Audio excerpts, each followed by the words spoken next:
আপনার কয়জন sugar daddy আছে, আপনার কি শসা পছন্দ নাকি গাজর পছন্দ, মোটা পছন্দ না চিকন পছন্দ, আপনি এত ঘন ঘন বিদেশ কেন যান, আপনার আয়ের উৎস কি। তো এখানেই বোঝা যায় যে একজন উপস্থাপক এটা বলছে মানে মিডিয়ার মানুষই তো বলছে, তার মানে মিডিয়াতে যারা কাজ করে বেশিরভাগ মানুষ 2 নাম্বার। এখনকার যুগে মিডিয়াতে আপনি ভাইরাল হতে হবে, ফেমাস হতে হবে এবং টিকে থাকতে গেলে কাউকে এনে না হেনস্থা করতে হবে অথবা বাজে কথা বলতে হবে। সো আমি আসলে একটা ভদ্র পরিবারের সন্তান, আমার পরিবারে সবাই আছে, সবাই দেখে, এরকম পরিবেশে আসলে কাজ করা সম্ভব না। ভেরি রিসেন্ট তমা রশিদ নামে একজন উপস্থাপিকাকে একজন আইনজীবী লিগ্যাল নোটিশ দিয়েছেন।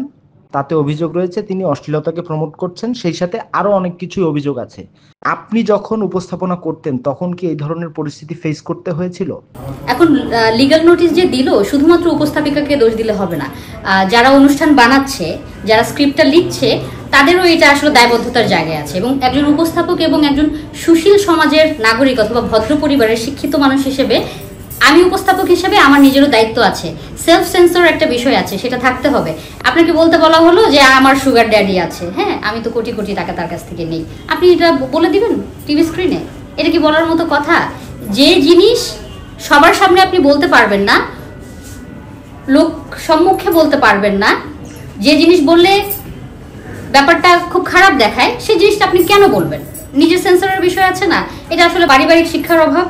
এবং আমার কাছে মনে হয় যে সিনেমায় যেরকম সেন্সর থাকে, টিভি অনুষ্ঠান এবং ডিজিটাল প্ল্যাটফর্মেও এরকম সেন্সর হলে ভালো হবে, যে কি ধরনের কন্টেন্ট আমরা দিতে পারবো অথবা দিতে পারবো না।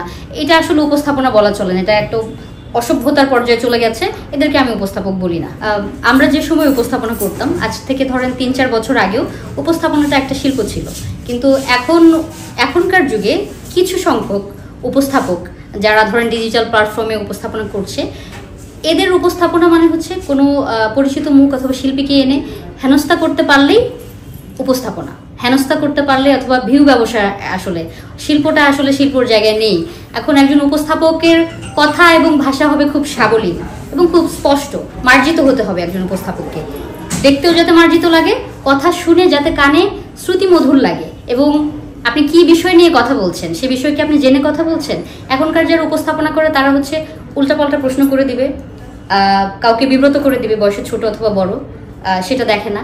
এখন একজন উপস্থাপকের কথা টিভি চ্যানেলে যারা দেখছি, গণমাধ্যমে আমরা যারা দেখছি, টেলিভিশনে, প্রশ্ন কি এরকম হতে পারে যে আপনার কয়জন সুগার ড্যাডি আছে? এটা তো একটা ব্যক্তিগত প্রশ্ন, কারো একের অধিক বয়ফ্রেন্ড থাকতে পারে, নাও থাকতে পারে। হু আর ইউ টু জাজ? আমরা তো জাজ করার কেউ না। এবং আমি একজন উপস্থাপক হিসেবে একটা অনুষ্ঠান এবং একটা ব্যক্তিকে রিপ্রেজেন্ট করার অনেক বড় ভূমিকা আমি রাখি, এবং আমার নিজের পার্সোনালিটিও এখানে জড়িত আছে। আপনার কয়জন সুগার ড্যাডি আছে, আপনার কি শসা পছন্দ নাকি গাজর পছন্দ, মোটা পছন্দ না চিকন পছন্দ, আপনি এত ঘন ঘন বিদেশ কেন যান, আপনার আয়ের উৎস কি। তো এখানেই বোঝা যায় যে একজন উপস্থাপক এটা বলছে মানে মিডিয়ার মানুষই তো বলছে, তার মানে মিডিয়াতে যারা কাজ করে বেশিরভাগ মানুষ 2 নাম্বার। তো ব্যাপার হচ্ছে যে সম্মানী পেশায় আসলে আর নেই, এটাকে এমন একটা পর্যায়ে নিয়ে গেছে, আমার কাছে মনে হয় এর চেয়ে বাজারের নারী পুরুষ এর চেয়ে বেশি সম্মানিত এবং সেন্সেবল। সো সেজন্যই আসলে মিডিয়া থেকে দূরে সরে আসা, ব্যবসায় ফোকাস করছি এবং আমি খুব ভালো আছি। আচ্ছা, উপস্থাপনায় আপনার বিরতিটা কেন? বিরতি হচ্ছে 2015 ওয়ার্ল্ড কাপটা আমি উপস্থাপনা করে আলোচনায় এসেছি, তারপরে মিস হেরিটেজ ইন্টারন্যাশনাল প্রোগ্রাম করেছি, তারপরে বাংলাদেশে যত বড় বড় মেগা ইভেন্ট হয়েছে দেশ বিদেশ থেকে যে শিল্পীরা আসুক সেটার বেশিরভাগ উপস্থাপনাই আমি করেছি। তো আলহামদুলিল্লাহ আমি 1500-র বেশি স্টেজ প্রোগ্রাম উপস্থাপনা করে ফেলেছি। সো উপস্থাপনায় আসলে আমার প্রাপ্তির কিছু নাই। আর আমাদের তো ইন্টারন্যাশনাল কোনো রিকগনাইজেশনও নাই, ন্যাশনালও নাই, কারণ ন্যাশনাল কোনো অ্যাওয়ার্ড ফাংশনে একজন উপস্থাপকের সবচেয়ে বড় ভূমিকা থাকে, কিন্তু উপস্থাপককে যে অ্যাওয়ার্ড দিতে হবে অথবা এই ক্যাটাগরিতে মূল্যায়ন করতে হবে সেই ক্যাটাগরিটাই অনেক অনুষ্ঠানে থাকে না। আর এখন তো অ্যাওয়ার্ড ফাংশনগুলো হচ্ছে অ্যাওয়ার্ড বিক্রি হয়, যার সাথে আমি বললাম যে অ্যাওয়ার্ড পাচ্ছে কারা, ওই যে আমার বন্ধু যারা তারা। সো এরকম ব্যাপার হয়ে গেছে, সো মূল্যায়ন নেই। আর এই জিনিসটাকে উপস্থাপনাকে স্কেল করারও কোনো সাবজেক্ট নেই, এটা একটা ভাসমান শিল্প হয়ে গেছে। তো 2018-এর পরে আমি 2 বছর দেশের বাইরে ছিলাম, তারপরে করোনা শুরু হলো, তারপরে আবার এসে কাজ শুরু করলাম।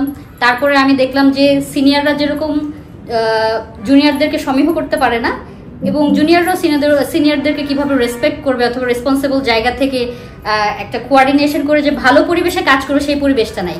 এখনকার যুগে মিডিয়াতে আপনি ভাইরাল হতে হবে, ফেমাস হতে হবে এবং টিকে থাকতে গেলে কাউকে এনে না হেনস্থা করতে হবে অথবা বাজে কথা বলতে হবে। সো আমি আসলে একটা ভদ্র পরিবারের সন্তান, আমার পরিবারে সবাই আছে, সবাই দেখে, এরকম পরিবেশে আসলে কাজ করা সম্ভব না, সেজন্য আমি ব্যবসাতেই ফোকাস করছি। এত ব্যবসা রেখে সেলুন ব্যবসা কেন?